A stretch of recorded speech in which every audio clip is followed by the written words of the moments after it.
보니까 굉장히 미세먼지가 막 자욱하던데 오시느라고 애쓰셨죠. 우리 서로 좀 인사 좀 나누실래요? 아유, 오시느라고 애쓰셨습니다. 네. 사무실에서 보니까 일산이 안 보여요. 얼마나 먼지가 많이 꼈는지 사무실에 앉아 있으면 원래 일산 탄현 쪽 아파트들이 보이는데 뿌예요. 근다고 숨을 안 쉬고 올 수도 없고 참 너무 힘드셨죠. 자, 오늘 본문을 보면 한 사람이 나와요. 2절부터 5절까지 처음에 시작되는 말씀이 보면 그가 이렇게 돼 있거든요. 계속해서 그는 그가 하고 있는데 지금 여기 나오는 그가가 누굽니까? 원래 성경은 장과 절의 구분이 없이 그냥 두루마리에 계속 이렇게 연달아서 띄어쓰기도 없이 계속 이렇게 기록이 돼 있는데요. 성경에서 장절을 나눈 것은 훨씬 후대 일입니다. 무슨 말이냐면 그러니까 장과 절의 구분은 성령의 감동으로 된 것이 아니다라는 걸 지금 말씀드리는 거예요. 오늘 본문은 장을 사실은 이제 52장 13절부터 이렇게 나누는 게, 그러니까 53장이 52장 13절부터 되는 게 사실은 맞아요. 그러니까 오늘 본문에서 지금 말하고 있는 그는이 누구냐를 알려면 52장 13절까지 거슬러 올라가면 돼요. 자, 52장 13절을 한번 가서 보죠.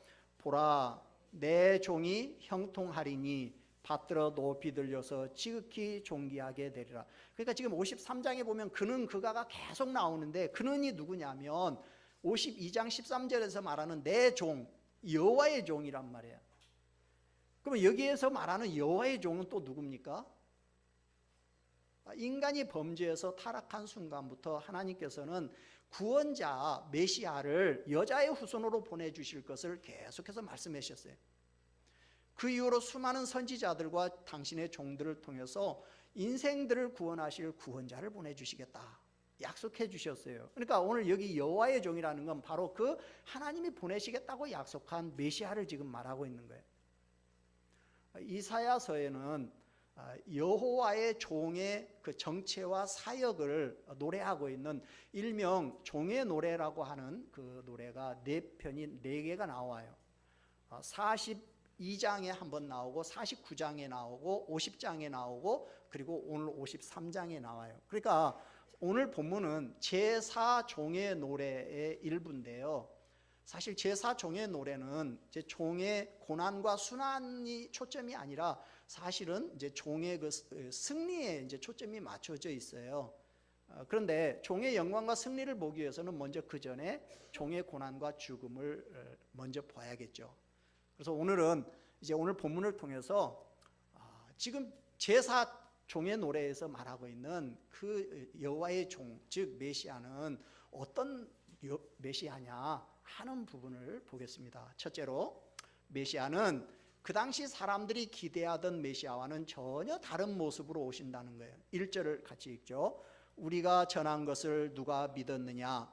여호와의 발이 누구에게 나타났느냐? 무슨 말이냐면 지금 선지자가 전하는 메시지의 핵심은 오실 메시아에 대한 것인데 근데 이 메시아에 관한 소식을 믿을 사람이 누가 있겠냐는 거예요. 여호와의 팔이라는 건 권능이거든요. 그러니까 여호와의 권능이 그토록 비천하고 멸시받는 자에게 나타난다는 사실을 그걸 누가 믿을 수 있겠냐는 거예요. 아무도 메시아가 여호와의 구원의 팔이 나타난 것이라고 이렇게 생각하지 않을 것이라는 거예요. 사람들이 메시아를 믿을 수 있겠느냐 이렇게 우려하는 이유가 뭐예요? 그건 인간이 상상하고 기대하는 메시아와는 전혀 다른 메시아가 오실 거기 때문에 무엇보다 강한 자를 통해서 역사가 일어난다라는 그런 세상적인 가치관에서는 도저히 상상할 수 없는 그런 메시아가 온다는 거예요. 적어도 세상을 구원할 메시아여 구세주라면 정말 백마 타고 당당한 모습으로 능력 있는 모습으로 올 것이다 라는 것이 대부분의 사람들의 생각이었어요. 근데 이 같은 상식이 사람들로 하여금 메시아를 배척하게 만들 거라는 거예요. 유대인들은 한결같이 메시아가 백마 타고 철장을 쥐고 와서 온갖 악의 세력과 무리들을 다 물리치고 이 땅에 유토피아를 건설할 것이라는 그런 생각들을 다 하고 있었어요. 로마를 물리치고 잃어버린 나라를 회복시키고 지금까지 비참했던 나라 잃은 서름을 단숨에 달래줄 수 있는 그런 메시아를 꿈꿨어요. 지금까지 무시당하고 억눌린 한과 억울함을 풀어주는 그런 메시아를 기대했어요. 자기들의 그 복잡한 사연들을, 필요를 단번에 해결해 줄 수 있는 메시아. 오늘 성경이 말하고 있는 메시아 상과는 전혀 다른 메시아를 그들은 기대하고 있었던 거예요. 자, 이런 메시아에 대한 오해는 전적으로 인간의 육신적이고 세상적인 미련 때문입니다. 세상에서 한번 신나게 놀아보고 보란 듯이 나를 괴롭히는 무리들에게는 복수도 해주고 또 사람들 앞에 한번 의시돼 보겠다라는 육신의 정욕, 안목의 정욕, 이생의 자랑 때문인 거죠. 이런 메시아를 기다렸기 때문에 어찌 고난받는 메시아를 그들이 상상이나 할 수 있겠어요? 왜 그들은 메시아를 영접하지 못합니까? 성경이 말하고 있는 메시아를 믿은 것이 아니라 자기들 나름대로의 메시아를 믿고 있었기 때문에. 오늘날도 이렇게 나의 욕구를 충족시켜주는 메시아를 요구하고 기다리는 사람들이 있을 수 있습니다. 그런 사람들은 지금 이때와 똑같은 실수를 하게 될 겁니다. 여러분, 참 믿음이 뭡니까? 믿음 좋다 할 때 그 믿음 좋다는 게 뭡니까? 내 뜻, 내 소원, 내 주장, 내 목소리를 관철하는 것이 그게 믿음이 아니에요. 그런 식으로 주님을 찾다가는 주님이 내 눈앞에 서 계셔도 그분을 거절하는 자가 되고 말 겁니다. 오늘날 나를 향한 하나님의 뜻이, 이 교회를 향한 하나님의 뜻이, 우리 가정을 향한 하나님의 뜻이, 이 나라와 이 민족을 향한 하나님의 뜻이 무엇인지를 알지 못하면 올바른 믿음 위에 우리는 설 수 없게 되고 말 겁니다. 그 당시 사람들은 자기들의 선입견으로 메시아가 오셨지만 영접하지 않았어요. 이유가 뭐냐? 자, 2절 같이 읽습니다. 2절. 그는 주 앞에서 자라나기를 연한 순 같고 마른 땅에서 나온 뿌리 같아서 고운 모양도 없고 풍채도 없은즉 우리가 보기에 흠모할 만한 아름다운 것이 없도다. 그러니까 여호와의 종은 사람들이 기대한 것처럼 오지 아니하고 연한 순 같고, 자, 연한 순 같은 건 아주 비리비리한 그런 순 같고, 그냥 우리말로 표현하면, 그다음에 마른 땅에서 나온 뿌리 같다 그랬는데 여기 뿌리를 그 줄기로 여러분들이 어떤 이제 밑에 보면 이렇게 줄기로도 이렇게 돼 있죠. 그러니까 여러분 마른 땅, 땅땅한 마른 땅에서 진짜 싹이 올라왔어요. 그 싹이 건강합니까? 약합니까? 네, 비리비리할 수밖에 없는 거죠. 그러니까 그런 연약한 모습으로 메시아가 온다는 거예요. 예수님께서는 목수의 아들로 평범한 가정에서 태어났어요.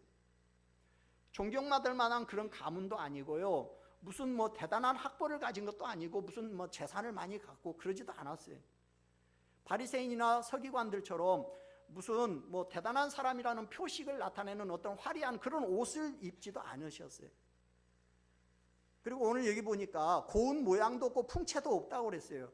우리가 이제 성화나 뭐 이런 것, 아니면 영화에서 뭐 예수님 역할은 항상 뭐 제일 멋지게 생긴 이제 주인공이 등장을 합니다만은, 또 성화도 뭐 아주 예수님은 너무 멋지게 이렇게 서양인처럼 이렇게 그립니다만은, 사실 오늘 성경을 보면 예수님의 외모 역시 별로 그렇게 그냥 폼나지 않았던 것 같아요. 그냥 저하고 같이 비슷하게 생겼다, 그냥 그렇게 생각하시면 될 것 같아요. 그냥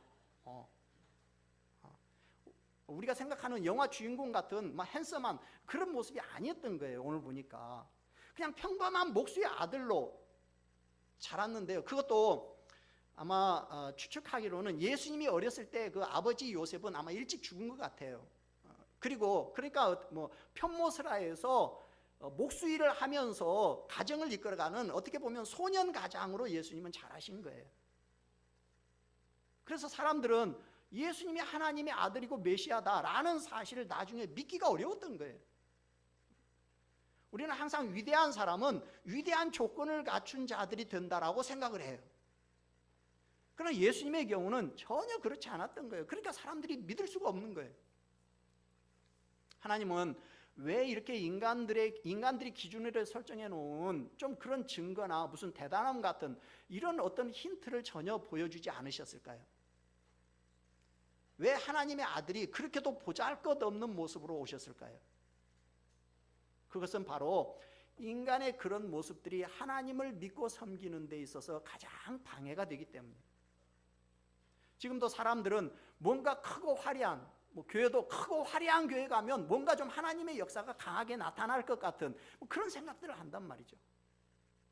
그 당시 사람들 역시도 메시아에 별 볼 일 없어 보이는 인간적인 그 모습 때문에 메시아를 거절했던 거예요.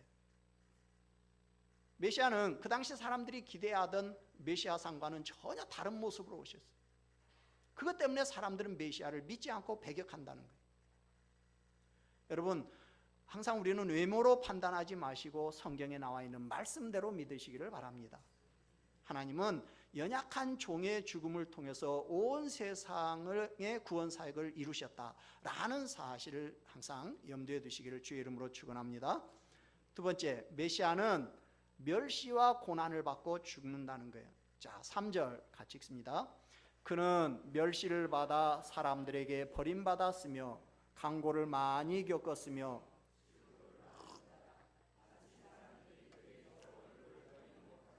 멸시를 당하였고 우리도 그를 귀히 여기지 아니하였도다. 사실 천상에서 주님의 얼굴은요, 감히 천사들조차도 우러러보지 못할 정도로 두려워했어요. 이사야 6장에 보면 이제 이사야 선지자가 우시야 왕이 죽던 해에 성전에서 기도하다가 주께서 앉아 있는 이제 하늘 보좌에 앉아 있는 모습을 보게 돼요. 근데 거기에 어떤 모습이었냐면요, 스랍들이, 이제 여기 스랍이라는 건 이제 천사들이 6날개가 있는데 2날개로는 얼굴을 가리고 있고 2날개로는 발을 가리고 있고 2날개로 날면서 하나님을 이렇게, 주님을 이렇게 거룩하다 거룩하다 하면서 이렇게 찬양하는 그런 환상을 봐요. 무슨 말이냐면 천사들조차도 감히 주님의 얼굴을 마주 볼 수 없을 정도로 두려워하는 그런 주님이라는 거죠. 그런데요, 오늘 보니까 사람들은 이런 존귀하신 분을 조롱하고 멸시하고 메시아로 인정하지 않아요. 예수님은 사람들로부터 버림을 받았어요. 빌라도 총독은요, 6월절 명절을 맞이해서 죄수 한 명을 놓아줄 수 있는 이제 전례가 있단 말이에요. 그러니까 나는 이 예수를 놓아주겠다고 그랬어요. 근데 사람들이 뭐라고 했냐면 악한 그 바라바를 놔주고 예수는 십자가에 못 박으라고 사람들이 외쳤어요. 하나님의 아들이 당신이 창조한 인생들로부터 버림을 받은 거예요. 심지어 예수님은요, 제자들한테도 버림을 받았어요. 제자 중에서도 제일 그래도 잘 믿는다고 하는 베드로도 3번이나 예수님을 모른다고 예수님을 버렸어요. 제자 중에 가룟 유다는 은 30을 받고 예수님을 대제사장과 장로들한테 팔아먹어요. 심지어는요, 함께 십자가에 못 박힌 그 강도들까지도 예수님을 조롱해요. 멸시하고. 오늘 우리는 사람들이 사형당하는 모습을 거의 볼 수 없습니다. 사형수가 사형당하는 모습은 거의 공개하지 않아요.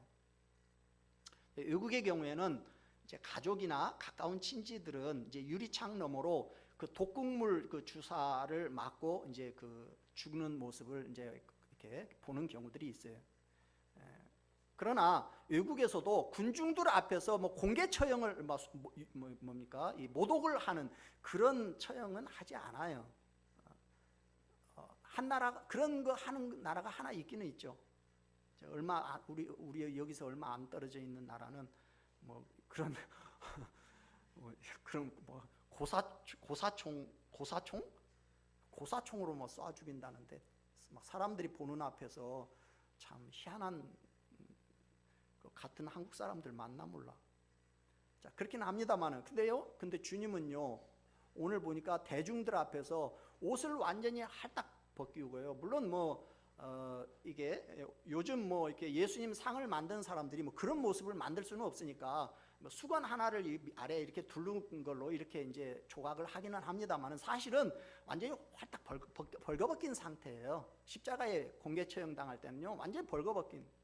그러니까 모든 사람들 앞에서 수치와 멸시와 수욕을 주는 거예요. 또 오늘 보니까 강고를 많이 겪었다. 이 말은 슬픔을 많이 겪었다는 얘기예요. 예수님은 슬픔의 사람이라는 거예요. 메시아의 삶의 특징 중에 하나가 뭐냐면 끊임없는 슬픔의 연속이 된다는 거예요. 우리는 예수 믿어서 다들 행복한 삶을 살기를 원합니다. 그런데요, 메시아이신 주님은 슬픔의 삶을 사셨어요. 또 여기 질고를 아는 자다 그랬는데, 여기 질고라는 건 병을 말하거든요. 육신의 고통을 받았다는 거예요. 육체적인 고통을 인간들과 똑같이 느끼는 그런 삶을 메시아가 살았다는 거예요. 또 메시아는 사람들한테 멸시를 당할 건데요, 마치 이스라엘 사람이나 이방인들에게 나병 환자와 같은 그런 철저한 외면을 당한다는 거예요. 그러니까 예수님은 만왕의 왕이요 만인의 구속주로 이 세상에 오셨지만 오히려 사람들한테는 멸시받고 천대받고 외면을 당하신 거예요. 자, 오늘 본문은 아닙니다만 8절을 잠깐 가서 잠깐 보죠. 8절을 보면 그는 곤욕과 신문을 당하고 끌려갔다 그랬죠. 자, 여러분, 재판은 미리 재판날을 공고하고 낮에 여러 사람들이 방청하는 가운데서 재판을 합니다. 근데요, 유대의 최고 재판소인 산헤드린에서는요, 이제 명절이니까 사형 집행을 안 할 것이다 라고 생각하고 방심하고 있던 바로 그 6월절 바로 전날 밤에, 그것도 한밤중에 느닷없이 주님을 체포해 와가지고 하나님의 아들을 단 몇 시간 만에 사형 판결을 내려버려요. 역사상 가장 불의한 재판 가운데 하나일 겁니다. 그러니까 피조물인 인간이 메시아를 처형하기 위해서 혈안이 돼가지고 한밤중에 모여가지고, 그것도 억지 증인들을 내세워서 즉석에서 사형 판결을 내려요. 그리고 이제 로마의 지배하에 있기 때문에 사형권은 이제 없어요. 그래서 사형권을 가지고 있는 로마 총독 빌라도에게 이제 찾아갑니다. 근데 빌라도는 그 전날 밤에 그 부인이 이상한 꿈을 꾸었어요. 그래가지고 예수님을 처형하기를 원치 않는 거야. 그러니까 빌라도가 핑계댈 것이 없으니까 처형을 미루고 헤롯한테로 예수님을 보내버려요. 헤롯이 예수님을 시험해 보려고 하다가 안 되니까 조롱하면서 다시 빌라도에게 또 보내요. 그러니까 주님은 전직 대제사장인 안나스에게 끌려갔다가 현직 대제사장인 가야바한테 끌려갔다가 빌라도 총독에게로 갔다가 다시 헤롯 궁전으로 갔다가 다시 빌라도 총독에게로, 완전히 멸시를 받으면서 가는 곳마다 이제 멸시를 받으면서 짐승처럼 끌려다닌 거예요. 밤새 잠도 못 자고. 그리고 이제 그는 뭐예요? 가시관에 찔리죠. 벌써 오래된 영화입니다만은 이 패션 오브 크라이스트라는 그런 영화를 보면 그 예수님이 어떻게 순환 받으신가가 참 실감나게 묘사되어 있죠. 그 팔레스타인 남부 지방에 보면 이제 광야인데요, 그 광야에는 가시나무가 자라요. 근데 이게 아주 건조한 땅에서 나는 가시다 보니까 굉장히 날카롭고 딱딱합니다. 그걸 이제 이렇게 관을 엮어가지고 예수님 머리에다가 이렇게 콱 씌워주죠. 왜? 왕이라고 했으니까 왕관을 써야 할 거 아니냐는 거죠. 그래서 이렇게, 그리고 이제 채찍에 맞아서 몸이 상합니다. 로마 군인의 채찍은 가죽 끝에 이 납덩어리 같은 걸 이렇게 달아놔요. 그러면 채찍을 이렇게 탁 치면은 끝이 무겁기 때문에 이렇게 몸을 휘릭 감싸면서 속도가 빨라지면서 이렇게 탁 하면서 살점을 탁 이렇게 파내는.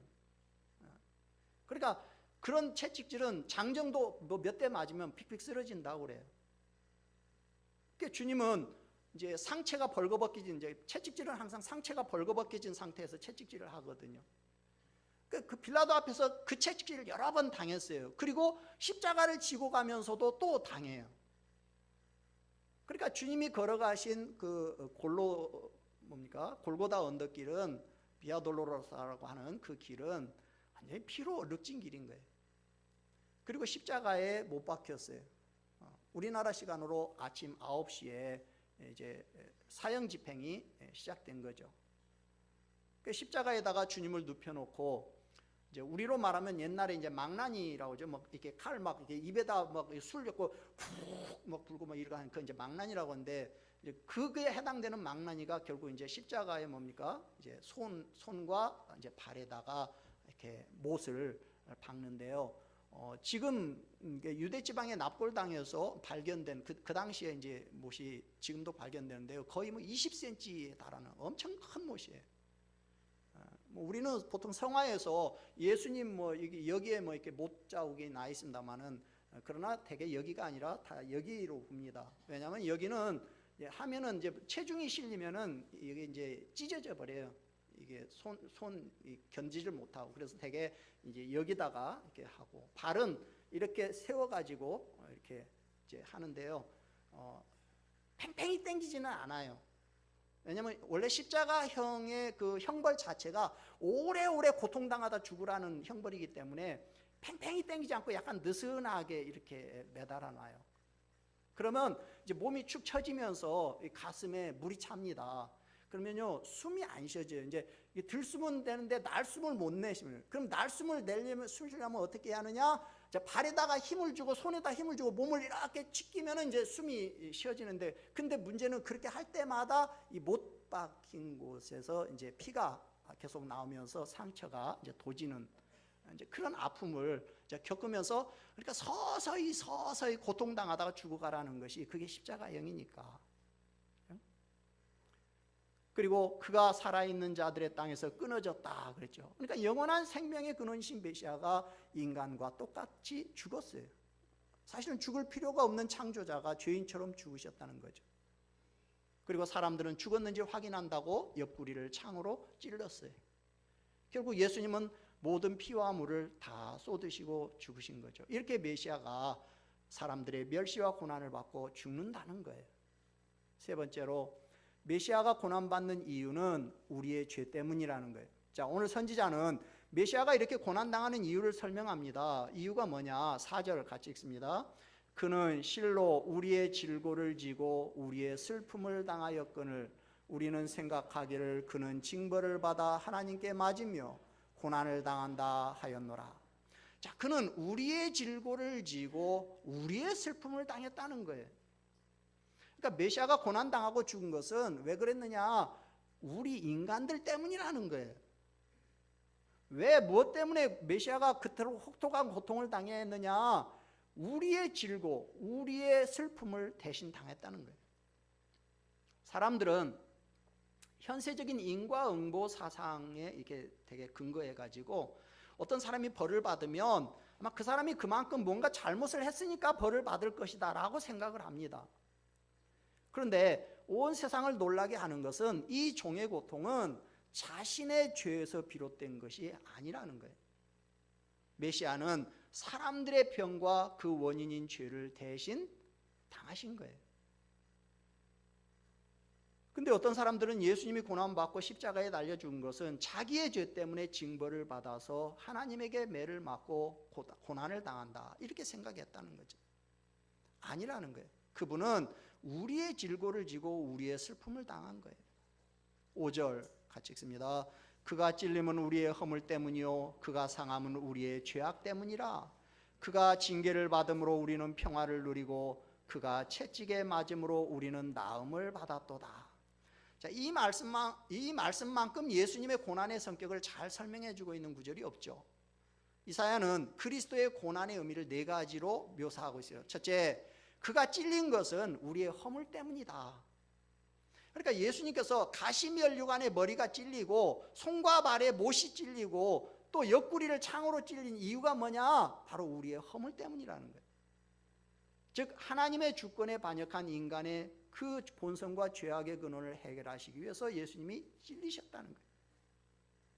둘째로, 그가 상함은 우리의 죄악 때문이다. 메시아의 상함이라는 건 그냥 보통 상하는 정도가 아니라 뼈가 으스러지는 그런 정말 처참한 상함이죠. 근데 그분이 그렇게 상한 이유가 뭐냐? 바로 우리의 죄악 때문이라는 거예요. 세 번째, 그가 징계를 받음으로 우리는 평화를 누렸다. 그러니까 메시아는 죄가 없는 분이에요. 그런 그분이 징계를 받으셨어요. 왜? 죄인된 인간과 하나님 사이에 단절된 평화를 회복시키기 위해서. 그러니까 메시아의 고난으로 임하는 가장 큰 축복은 뭐냐면 하나님과의 관계가 회복이 되는 거예요. 즉 메시아가 대신 징계를 받음으로 하나님과 원수된 관계가 평화의 관계로 변하게 된다는 거죠. 이것이 바로 구원이죠. 메시아가 내 대신에 징계를 받음으로 인해서 이제 나는 하나님과 평화를 누리는 그런 관계가 되는 거죠. 네 번째, 그가 채찍에 맞음으로 우리는 나음을 받는다. 자, 예수님이 왜 채찍질을 당하셔야 해요? 우리의 질고를 고쳐주시겠어요. 우리의 병을 고쳐주시겠어요. 그러니까 메시아의 고난으로 누리게 되는 또 하나의 복이 뭐냐면 죽음의 병에서 우리가 노임을 받아서 영적인 강건함을 누리게 된다는 거예요. 한마디로 말하면 오늘 메시아가 고난을 받는데 그 이유가 뭐냐? 우리의 죄와 우리의 허물 대신 그분이 대신 받으신다는 거예요. 네 번째, 메시아는 대속제물로 죽습니다. 자, 6절 같이 읽습니다. 우리는 다 양 같아서 그릇 행하여 각기 제 길로 갔거늘 여호와께서는 우리 모두의 죄악을 그에게 담당시키셨도다. 양은 이제 구약 시대에 하나님 앞에 희생 제물로 바쳐지던 짐승이죠. 그리고 또 하얗고요. 또 온순한 동물입니다. 그러니까 사람들은 양에 대해서 대부분 좋은 이미지를 가지고 있어요. 성경에서도 양과 염소의 비유에서처럼 양은 좋은 의미로 그렇게 해석을 합니다. 근데 여기서 지금 말하는 양 같다 할 때 양은 그 반대입니다. 어리석고 보지 못하고 고집스러운 그런 인간의 모습을 지금 비유하고 있는데요. 양은 불과 5m 앞도 보지 못하는 지독한 근시입니다. 그래서 뭐 진짜 뭔지 모르겠어요. 양들은요 이렇게 같이 갈 때 앞에 가는 양의 꼬리만 쳐다보고 그냥 따라간다는 거예요. 근데 우리 인생 역시도 어떻습니까? 우리는 인생의 계획을 짜서 한번 멋지게 잘 살아보겠노라 하지만 그런데 여러분 5분 뒤에 내 인생에 무슨 일이 일어날지를 알지 못하는 그런 연약한 존재가 우리 인간이에요. 또 양은요 방향 감각이 없어요. 희한하게 양은요 매일같이 오가는 그 우리하고 그 초장도요 맨날 오고 가는데도 그걸 혼자서는 오고 가지를 못해요. 인간 역시도 갈 바를 알지 못하고 방황하는 그런 존재예요. 또 양은요 외부의 공격에서 스스로를 방어할 수 있는 어떤 능력도 없어요. 무슨 사나운 발톱을 가지고 있는 것도 아니고 달리기를 잘하는 것도 아니고 아무 방어 능력이 없죠. 우리 인간 역시도 마귀와 세상의 공격에서 스스로를 지킬 수 있는 방어력을 갖고 있지 못해. 또 양은요 한 가지 일을 하면 다른 것은 생각하지 못하는 우둔한 짐승이에요. 그러니까 양은 먹이를 먹는 동안에는 자기가 어떤 위험에 빠져 있는가 감을 전혀 잡지 못하는 그런 짐승이에요. 그러니까 절대적으로 이 목자가 필요한 짐승이 양이에요. 우리 인간들 역시도 세상 즐거움과 쾌락에 빠져서 자기가 어떤 상태인지를 있는지도 모르고 있다가 일이 나면 이제 갑자기 막 날뛰는 양하고 똑같은 그런 존재라는 거죠. 그리고 양의 또 한 가지 특성이 뭐냐면 유별나게 고집이 세다는 거예요. 근데 우리 인간도 역시도요 아담과 하와의 불순종 이후에 하나님을 두려워해서 순종하는 것이 아니라 고집스럽게 불순종을 선택하는 그런 인간이라는 거죠. 그래서 우리는 다 양 같아서 각기 제 길로 갔다 그랬어요. 무슨 말입니까? 우리가 죄로 가득 차 있고 스스로 구원할 상태에 있지 못하다는 거예요. 그런 우리를 위해서 하나님은 우리 모두의 죄악을 그에게 즉 메시아에게 담당시키셨다는 거예요. 그러니까 우리를 대신해서 고난받고 대속 죽음을 죽게 하셨다는 얘기예요. 메시아가 우리를 위해서 고통을 대속하는 동안 우리는 뭘 했어요? 우리는 모두 다 양처럼 길을 잃고 헤매고 있었어요.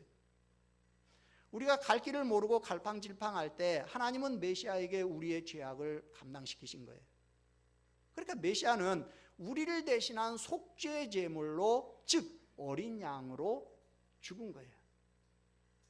인간은 철없는 양처럼 그릇 행하고 제멋대로 살고 하고 싶은 대로 살았어요. 다시 말하면 멋대로 사는 거예요. 여러분 미국의 저명 인사 12명에게 그 발신인의 주소와 이름을 적지 않은 상태에서 전보를 보냈대요. 모든 것이 드러났다. 빨리 도망가라. 그리고 그 다음날 확인해 봤더니요. 그 전보를 받은 12명이 다 집을 떠나서 어디론가 도망치고 없더라는 거예요. 지상에 살고 있는 모든 인간은 너나 할 것 없이 다 그릇 행하고 있고 잘못 살아가고 있어요. 그 죄의 결과 결국은 멸망에 이를 수밖에 없는 거죠. 그런데 우리의 죄악을 우리에게 감당시키신 것이 아니라 메시아한테 담당시켰다는 거예요. 바로 이것이 대속의 절정이죠. 그래서 4절에서는 뭐라고 하냐면 우리의 질고를 지고 우리의 슬픔을 당했다. 5절에서는 우리 대신 찔리고 우리 대신 상하고 우리 대신 징계를 받고 우리 대신 채찍에 맞았다. 6절에서는 우리 모두의 죄악을 대신 담당해 주셨다. 이렇게 말하고 있어요. 한마디로 메시아는 내가 감당해야 할 모든 죄의 결과를 대신 감당해 주셨다는 거예요. 고난도 굴욕도 멸시도 천대도 십자가도 죽음도 다 나 때문에 겪었다는 거예요. 옛날에 흥부는 아내와 자식들한테 밥을 먹이기 위해서 다른 사람 대신 매를 맞기도 했어요. 일제 때 독립투사들은 나라의 독립을 위해서 싸우다가 억울하게 옥살이도 하고 죽기도 했어요. 민주화 투쟁할 때 자기들이 모시던 보스를 위해서 그 밑에 있는 사람들이 감옥에 가는 일이 허다했어요. 이처럼 가족을 위해서 또는 나라를 위해서 또는 자기가 존경하는 보스를 위해서 옥살이를 하거나 죽는 일은 간혹 있습니다. 그러나 죽어 마땅한 나쁜 죄인을 위해서 대신 고난받는 그런 일은 거의 없습니다. 왜? 그런 일은 하나도 값어치가 없다고 생각하기 때문에. 근데 메시아는 정말 보잘것없는 우리 인생들을, 하나님을 거역한 죄인들을, 벌레 같은 그런 인생들을 위해서 고난받고 십자가에 대신 죽었다는 거예요. 그러니까 여호와의 종의 고난은 바로 우리를 살리기 위한 고난인 거예요. 그의 고통과 아픔은 우리를 대신한 거예요. 엄밀히 말하면 여호와께서 우리의 죄악을 그에게, 메시아에게 담당시키심으로 자기 백성을 구원하시기에 필요한 모든 걸 다 이루신 거죠. 우리는 이제 말씀을 마치기 전에 한 가지만 더 생각하려고 그래요. 자, 오늘 이사야 선지자는 메시아이신 예수님이 이 땅에 오시기 700년 전 사람이에요. 그럼 하나님은 아직 오시지도 않았고, 여러분 700년이면 조선 왕조가 500년 조금 넘는데요, 700년이면 앞으로 한참 후의 일입니다. 근데 아무도 모르는 그 메시아가 상하고 찢기고 고난받는 그 처참한 모습을 오늘 이사야 선지자를 통해서 미리 보여주신 이유가 뭡니까? 그 이유는 바로 하나님은 한순간도 우리를 잊지 않고 있었다는 거예요. 하나님은 잊어버리지 않았다는 거예요. 뭘 잊어버리지 않았다는 거예요? 에덴에서부터, 아니 창세 이전부터 하나님은 이렇게 자기의 아들을 세상에 보내서 고난받고 십자가에서 죽게 하심으로 죄인된 인간들을 구원할 것을 기뻐하시고 하나님은 그날을 준비하고 계셨다라는 사실을 사람들에게 알게 해주신 거예요. 하나님은 수천 년 동안 단 한 번도 십자가에 못 박혀 죽게 될 메시아를 잊어버리지 않고 계셨어요. 또한 그 메시아를 통해서 나를 살려주시겠다라는 사실을 하나님은 한 번도 한순간도 잊으신 적이 없다는 거예요. 하나님은 절대로 나를 안 잊고 있다는 거예요. 나중에 그런 메시아가 왔을 때 그것이 바로 하나님께서 창세전부터 계획하셨던, 그리고 준비하고 계셨던 메시아라는 사실을 알라는 거예요. 그러니까 이사야 선지자는 예수님이 오시기 700년 전에 이미 메시아의 모습을 다 보고 있었던 거예요. 사실은 다윗 같은 사람은 1000년 전에, 예수님보다 1000년 전에 사실 예수님의 그 고난 받으심을 다 보고 있었어요. 여러분 시편 22편을 보면 거의 예수님의 십자가를 보고 난 다음에 꼭 쓴 시 같아요. 여러분 이 하나님의 사랑이 느껴지십니까? 하나님은 나를 잊지 아니하고 나를 구원하실 그날을 준비하시고 때를 기다리고 계셨던 거예요. 그리고 때가 차니까 드디어 메시아를 이 세상에 보내서 내 대신 고난받고 십자가에서 죽게 하신 거예요. 나의 죄를 용서하시려고 메시아를 보내서 나를 구원하실 그날을 하나님은 준비하고 계셨던 거예요. 하나님은 자기 아들을 십자가에 죽이면서까지 나를 구원할 그날을 기다리고 계셨던 거예요. 여자의 후손을 통해서 구원해 주시겠다라는 그 약속을 지키기 위해서 당신의 아들 메시아를 보내서 고난받게 하신 것이, 그게 어떤 즉흥적인 그런 결정이 아니고 만세 전부터, 창세 전부터 이미 하나님이 그렇게 계획하시고 준비하고 계셨다는 것을 지금 이사야 선지자를 통해서 우리에게 보여주고 계시는 거예요. 하나님이 나를 잊지 않고 구원하실 날을 기다리고 계셨다는 거예요. 나는 너를 한 번도 잊은 적이 없다. 나는 너하고 한 약속을 끝까지 지킨다. 내가 너를 구원하기 위해서 내 아들의 죽음을 나는 창세전부터 준비하고 있다 라는 거예요. 지금도 세상에는 자기가 구원자라고 떠드는 사람들이 있어요. 다들 이단의 교주들이에요. 그들은 성경이 약속한 그런 메시아가 아닙니다. 그들은 내 죄를 담당하기 위해서 내 대신 고난을 받은 적도 없고 내 대신 십자가에 달려 죽은 적도 없어요. 그들에게 속으면 구원도 없고 영생도 없고 지옥불에 던져진다는 걸 우리는 잊으면 안 돼. 오직 예수님만이 하나님께서 보내주시겠다고 약속하신 유일한 구원자라는 사실을 믿으시기를 주의 이름으로 축원합니다. 말씀을 정리합니다. 오늘 이사야 선지자가 소개하는 메시아는 어떤 분입니까? 메시아는 그 당시 사람들이 기대하던 메시아와는 전혀 다른 모습이라는 거예요.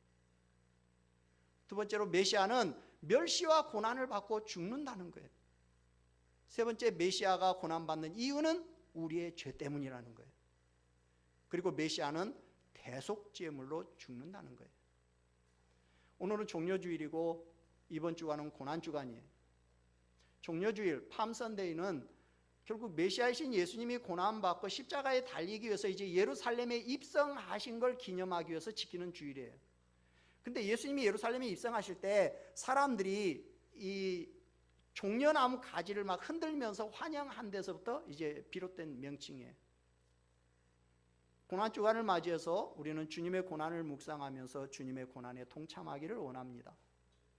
물론 우리는 주님의 고난을 대신할 수도 없고 주님의 고난에 동참할 수도 없어요, 사실. 단지 나를 위해서 고난받으신 그 주님의 고난을 묵상하면서 거기에 우리가 감사하는 시간을 좀 갖자는 거예요. 그래서 교회에서 두 가지 합니다. 첫째는 특별 새벽 기도예요. 물론 새벽에 안 일어나던 분들이 뭐 새벽에 일어나서 교회에 나와 기도한다는 것이 그것도 뭐 고난이라고 한다면 뭐 고난이라고 할 수 있겠죠. 그런데 정말 주님의 십자가의 고난을 생각한다면, 그 주님의 십자가의 고난이 나를 대신한 그런 고난이라는 걸 생각한다면 뭐 이 정도 고난은 뭐 웃으면서 기쁨으로 감당할 수 있을 거라고 생각해요. 두 번째는 금식감사헌금입니다. 뭐 해마다 하는 일이지만 고난 주간에 하루 한 끼씩 금식하시면서 그 식사비는 잘 모아놨다가 다음 주일에 하나님한테 드리시기를 바랍니다. 작년에 여러분들이 드린 금식감사헌금은 모았다가 서울신학교 학생들 식사비로 이렇게 드렸습니다만은, 금년에 여러분들이 드리는 헌금은 제가 꼭 필요한 곳에 그냥 구제비로 이렇게 쓰도록 하겠습니다. 혹시 여러분들이 한 주간 금식하면서 여러분 주위에 참 저분은 꼭 하나님의 도움이 꼭 필요한 분이다 라는 그런 생각이 들면 와서 저한테 말씀을 해 주시기 바랍니다. 여러분, 자고 싶은 잠 다 자면서 주님의 고난을 느낄 수 있겠어요? 먹고 싶은 거 다 먹어가지고 뭐 내 배가 뭐 남산이고 뭐 부족함이 없는 그런 상태에서 내가 목마르다라는 주님의 음성이 여러분 귀에 들리겠어요? 그냥 어떤 교회 행사로가 아니라 여러분 스스로 주님의 고난을 좀 느껴보시라는 거예요. 여러분이 주님의 고난을 느끼신 만큼 하나님에 대한 사랑도 느껴지게 될 겁니다. 아무쪼록 이번 주 주님의 고난의 의미를 좀 더 깊이 묵상하시면서 주님에 대한 사랑이 깊어지는 그런 한 주가 될 수 있기를 주님의 이름으로 축원합니다. 아멘. 우리 찬송 150장 찬송 부르고 하나님 앞에 기도하겠습니다.